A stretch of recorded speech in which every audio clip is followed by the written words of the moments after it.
So now you know the different parts in the cell of a prokaryote and in the cell of a eukaryote. Now let us first focus on prokaryote. So in front of you, you have an image. This is how a bacterial cell or a prokaryote looks like.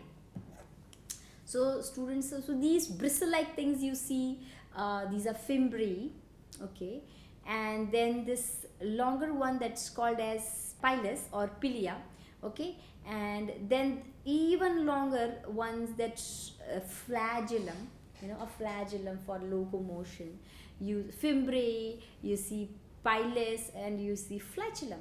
All these terminologies are called in singular. When you call them in plural form, you call it as flagella, okay, flagella, pilus, pila, right? So then the next thing is cytoplasm, which is there wherein all the different cell components of the cell are being suspended. You see the ribosome, you see nucleoid. Now the prokaryotes do not have something called as a nucleus, because the definition for a nucleus is something that has got a nuclear membrane. Here definitely the prokaryote does have a genetic material, because nothing is going to happen without a genetic material. So definitely the genetic material is there in the cell, but that genetic material, wherever it is present, it is not contained in something, it's just freely suspended into the cytoplasm, and the genetic material is termed as nucleoid. That is nucleus like. Then there are a lot of like inclusions that you see. There's a extra chromosomal DNA also present in the prokaryote that's called as plasmid. And I'll tell you some use of plasmid is in biotechnology. We make use of plasmids during our DNA technologies. It's very helpful. It's a very helpful vector. You'll get to know as we proceed, you know, and discuss few more topics. You see there's a capsule, which is the outermost membrane or envelope of the prokaryotic cell. Prokaryotic cell definitely has a cell wall. Where else do you see a cell wall? You also often get to see the cell wall in the plant cell. Not often, always in the plant cell, right? Then you have got the plasma membrane. So all we have covered: fimbriae, cytoplasm, the ribosomes that are suspended in here, nucleoid inclusions, plasmid, flagellum, pilus, capsule, cell wall, and plasma membrane. So here prokaryotes, singulars, are group of organisms that lack a cell nucleus or any membrane bound organelles. Meaning in a prokaryote there are definitely components present in the prokaryote, but then those components, they are not being membrane bound. They are not covered by some membrane. Just like in the case of eukaryotes, we'll be able to see that the organelles that are there, all the organelles, all the different components of the cell, they are being covered by a membrane. That's not the case in prokaryotes. Okay, so this is a characteristic feature. Okay, the cell nucleus or any of the membrane bound organelles are not present in the prokaryotes.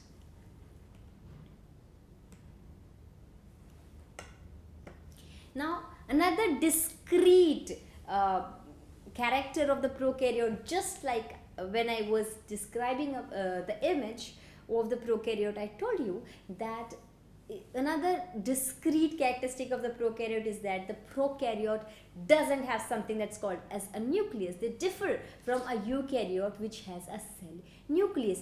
Instead, prokaryotes do have something like a nucleus, and that's called as nucleoid. Now the next thing is, prokaryotes are the single celled organisms such as bacteria. You know, that's like, that one is a bacteria that you see in front of you. So these prokaryotes are the single celled organisms. They are made up of single cells. They are single celled entities. Some of the examples are like bacteria, and they are roughly 1 micrometer in diameter. Students, you know how much a micrometer is. It's like 10 raised to -6 of a meter. It's like if you just make 1000 equals squares from 1 mm, that's the nib of your pen, and you take just one slice out of it, you know that that is a 1 micrometer. So they're saying that prokaryotes, they are roughly 1 micrometer in diameter, meaning there could be 1,000 bacteria or prokaryote lying on the nib of your pen, which is just of a size of 1 mm.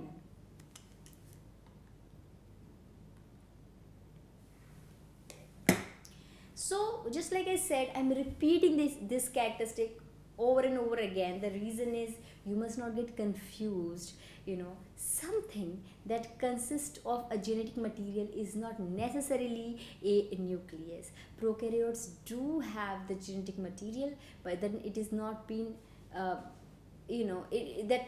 that genetic material is not called as a nucleus. So prokaryotes do not have a nucleus that houses a genetic material. The genetic material is present in the prokaryotes, but it doesn't have a nucleus.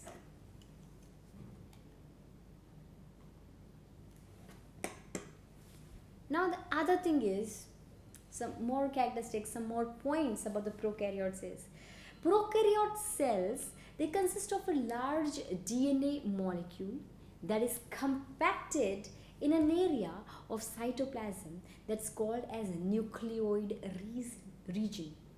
That's called as nucleoid region. Okay. So unlike the eukaryotes, where there is a organelle that is called as a nucleus, which contains genetic material, in here in the prokaryotes, it doesn't have something like that. It has got a larger DNA molecule. There's a large DNA molecule that's compacted in an area of cytoplasm. It's just suspended in there, and that very region is called as nucleoid region, and that thing is nucleoid.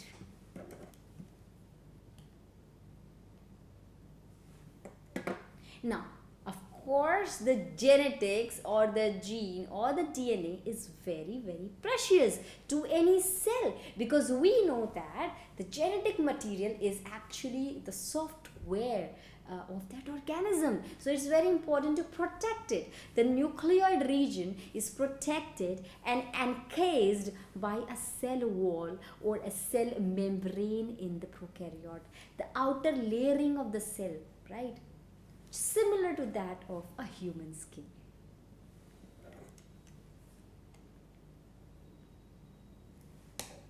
Finally, flagellum, which is a ruder-like device, affords the prokaryote the luxury of mobility, meaning it's the flagellum in the prokaryote which help them to locomote, to travel, right, from one place to another. So they will just move in their flagellum and they will move, right? So flagellum basically allows them to move. They are mobile. They can locomote with the help of flagellum. So this was all about a prokaryote.